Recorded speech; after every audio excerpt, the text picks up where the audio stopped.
Hello, my name is Heather Marsh, and I am in EDU 311 at the University of South Alabama. This is my case study presentation. This semester, I was able to work with a student named Diamond who is in special education. She is in the 5th grade and is 10 years old.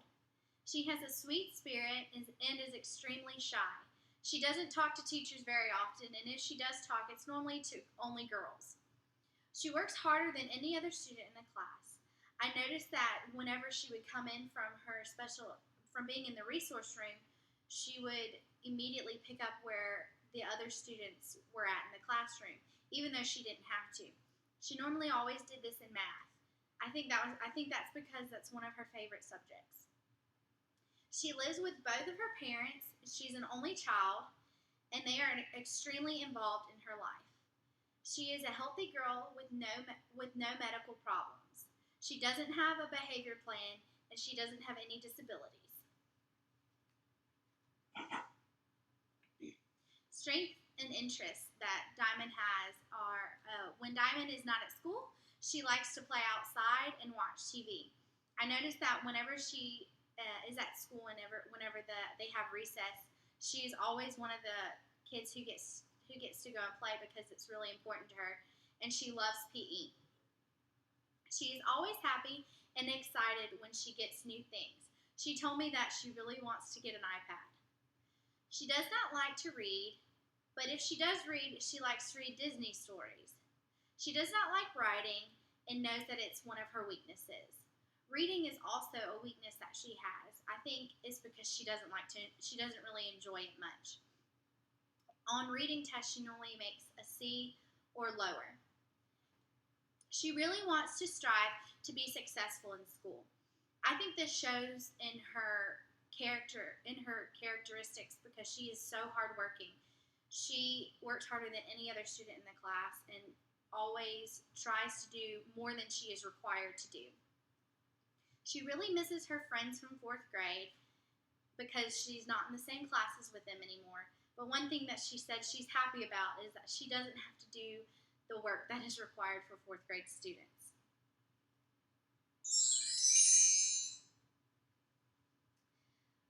Academic and behavioral challenges. I talked to Diamond's teacher, and she had nothing but good things to say about Diamond.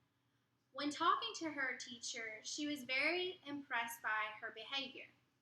Diamond is an outstanding girl. She is extremely hardworking and puts forth more effort than most students. She is very sweet and caring. She works harder than many students without being asked. Her parents are very involved. We have been in contact several times, but not for any negative issues. Her teacher talked about how she loves to do math with the regular class, even though she is pulled out during math. I think one thing that the teacher and I both agree on is how she has the opportunity to choose if she wants to do the special ed accommodations, and most of the time she would rather try and attempt the regular ed tests without accommodations.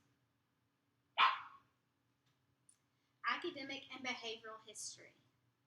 Diamond did not qualify for special education until the end of last year in 4th grade. She has a low IQ, but she is in the higher functioning group for this special education class. The class has 2 groups. They have a higher group and a lower group, and she is one of 4 who are in the higher group.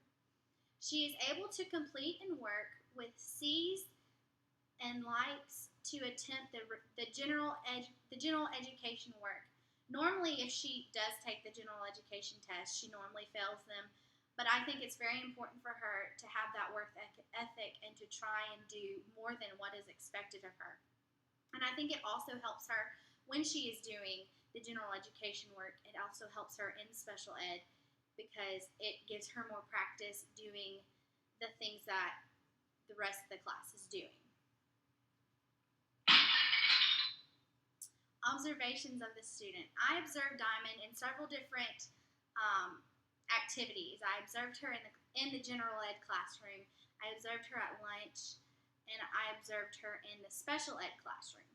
In the general education classroom, normally for the majority of the time, she's in there for reading.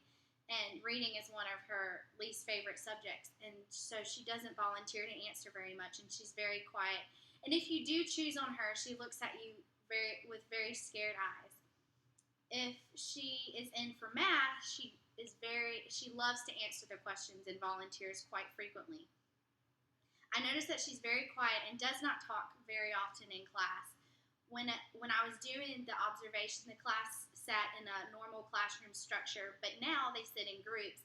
And I think this has helped her with her communication skills because she's been able to talk to the other students in her small group that she sits with, because the teacher requires group discussions with their small group. When I observed her at the lunchroom, I was very surprised to notice that she was very talkative. The teacher has them sitting in assigned seats for lunch because they had gotten pretty loud, but she sits next to a little girl, and her and the little girl talk back and forth the whole lunch. And that surprised me because I hadn't seen her talk to anybody in the classroom.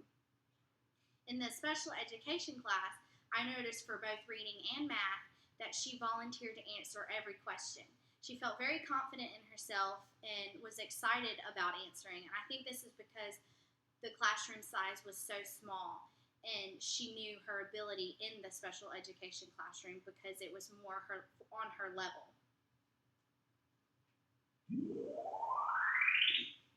Social strengths and challenges. Diamond has very few friends in the classroom, I noticed. There are about 2 girls that she hangs out with more than the others, and she doesn't really talk at her seat because she sits with 2 boys at the current moment. And I think this is because she's very, very shy. Whenever she talks to a teacher, she whispers what she's going to say, and she uses very few words. When I was finding out what she was interested in, she was really hesitant to tell me. But the more I've gotten to know her and the more she's seen me, the more willing she is to talk. I think whenever she was choosing who she wants to be friends with, I noticed she chose all boys, which I thought was funny because she doesn't really talk to them very often. And I think she chose them because these were the boys who clowned around in class the most. And I think maybe because they were very talkative in class, maybe that's why she might have wanted to become their friend. At lunch, she'll talk to one of the boys every now and then. It was very often. It wasn't very frequent that she would do this. But I think when I talked to her about who she wanted to be friends with, we talked about her trying to become friends with them and how she might be friends with them, what she might say. And I think after talking to her, she really tried to talk more to these boys at lunch. Effective interventions. I use cooperative groups most of the time whenever Diamond was in the classroom, but every now and then I would use diagrams for her to fill out, or a Venn diagram, especially in reading, because a lot of the reading, they had a lot of writing to go along with it. And I thought she would understand better if she would be able to write it in a Venn diagram and list it, than write a full 3-paragraph paper. I gave her the opportunity to use a Venn diagram multiple occasions, and she really, really wanted to try to write the paper on her own. So I would sit there and work with her on her paper, but she did very well. Words were spelled wrong frequently, but her structure of her writing was put together very well. An effective strategy that I think worked the best for her was being able to work in groups, because I think she's more confident around the students than she is around the teacher. So whenever she's able to talk to the students, I think it helps her understand better, because they can explain things to her in a way that she understands better than the teacher could.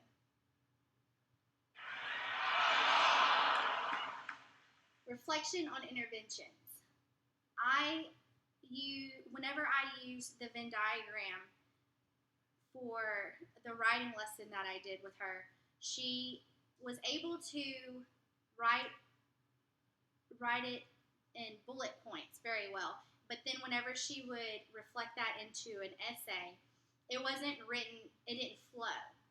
So I think for her, sticking to writing just bullet points helps her more than trying to write it in a paragraph form without having teacher assistance. And I think, as I said before, one of her biggest things for her whenever I had accommodations was for her to be able to talk in groups with other students and be with other students who could help her throughout the activity that was being done. I think she felt more comfortable and she liked to talk to her students about what she thought because she wasn't afraid if she was wrong or not that she would be if she was talking to me. Cooperative learning groups. I used this once in one of my lessons, and after using it, I noticed how well it worked with the special education kids, not just Diamond, but all of them in the class. And I noticed that they were actually participating because I had them spread out into each group. I didn't have more than one special ed student in each group, and it worked out very well for the other students to help them along through this, especially in science when we did our experiments. It helped them a lot because they were still able to do what all the other students were doing, but they were having help without being pulled out of the group. What I learned from Diamond, first thing I learned is you can't judge a book by its cover because I immediately thought with working with a special ed student, the student would be really low. She probably wouldn't try very hard, and she proved me wrong because she is a very hard worker. And that's another thing I learned from her is to be an extremely hard worker in anything that I do because the payoff is better than just doing the bare minimum and getting through school. Thank you.